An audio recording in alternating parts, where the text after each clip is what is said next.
Hello everyone! Today's episode is an update video to my impressions on Pokemon Legends ZA. So, I have been playing this game for a lot longer now. I'm on rank C.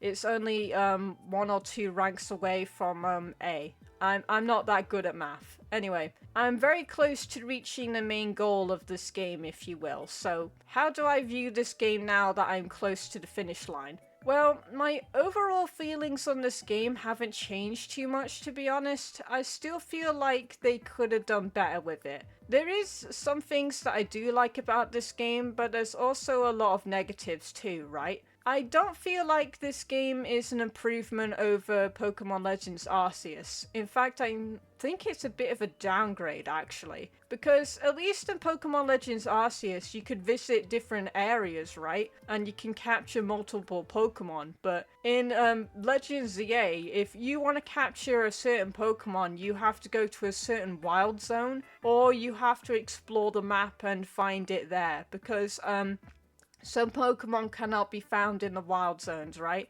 And obviously certain Pokemon will only show up during the night, so keep that in mind as well. Another thing is that, I'm gonna say this again, but the game definitely seems to be leaning more towards the competitive side of things. Like, there's a lot of things in this game that requires you to battle. Like, there's an entire battle mode, and obviously there's the equivalent of the Battle Frontier in this game, and of course you've got the rogue Mega Evolutions that you have to take care of as well. So yeah, they seem to be pushing the whole battling side of Pokemon, and they seem to be missing the capturing side. At least that's how I feel about it. Obviously I could be, wrong, but yeah, that's just how I feel about that part of the game in general.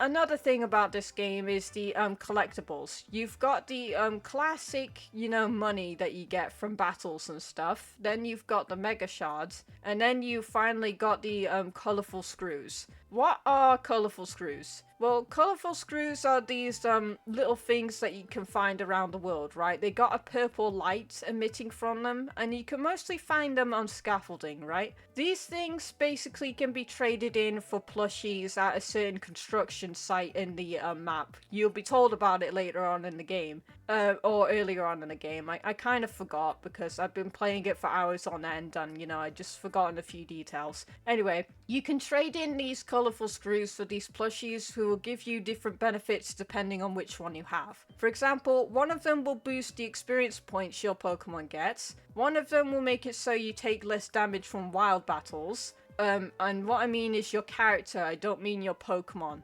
Alright? Another thing will grant you more money whenever you do those battle royales and stuff. No, sorry, I mean nightly battles. And I think one of them increases how many Mega Shards that you get from smashing those, those piles of Mega Stones, if you will, or whatever they are. I kind of forgotten their name. I might have already said them. Anyway, so you got the colorful screws. Now, I've mentioned the other one, and that is the Mega Shards. Basically, you'll see these pink clusters everywhere around the world, and you can use your own Pokemon to smash them. It doesn't have to be the particular move, Rock Smash. It can be any attacking move, and your Pokemon will be able to get rid of it easily. And yeah, you're gonna need a lot of those things because there's a shop that'll open up later on in the game, and that will sell a bunch of Mega Stones. But not all of them, of course, as there's the rogue Mega Evolutions they have to worry about. But then there's also the stone store, right, where you can get, your water stones, fire stones, whatever, but also some Mega Stones will be there in there as well. So and that one requires you to spend money, not the Mega Shards. Sorry, I did mention that before. So do keep that in mind, that if you are grinding for the Mega Stones, don't just focus on the shards, also save up as much money as you possibly can, because the Mega Stones in the other store are really expensive. Anyway, so you have the collectibles in this game. What else do you have? Well, you have these little side quests that you can do if you wish. I haven't personally been doing too many of them. I just wanted to focus on the main story first because the longer you leave it, the more side quests will pop up. So I'm gonna wait until I've completed the main quests and then I can start doing all of the side quests and stuff. That's typically how I do things. I did the exact same thing in Pokemon Legends Arceus. That's just how I roll. So you got the side quests that you can do. Some of them don't give you the best rewards, but mostly because those are the earlier ones. I've not done any of the later ones, like I said, so I don't know if the rewards get better with time or if they just remain the same.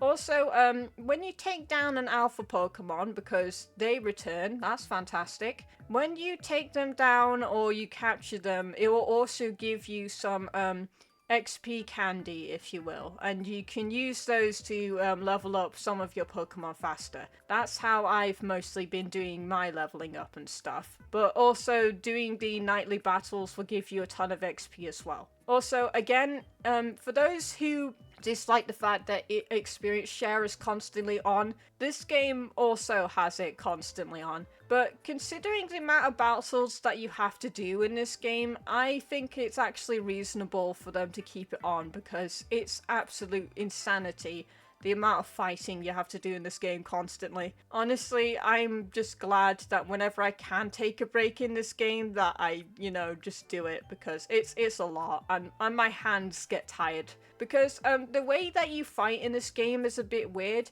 You have to press down one of the shoulder buttons, or the lower ones. I forgot what they're called, but you have to press the ZL or ZR button in order to trigger the battle phase, if you will. And you have to keep holding that, and so your Pokemon can lock onto your target, and that's the only time you can use your Pokemon's moves. Like, if you're not holding down that button and the Pokemon is not in your sight, your Pokemon will not be able to fight for you. So I do find that to be very annoying. I would have preferred it if I could just tap that button down and then the battle screen comes up, but whatever. I suppose they kind of had to do it because there are times where you have to dodge, Pokemon's attacks and stuff like that, but still, it's just a very strange feature of the game. Anyway, where was I? I've kind of lost track, but yeah, basically, my opinion on this game has not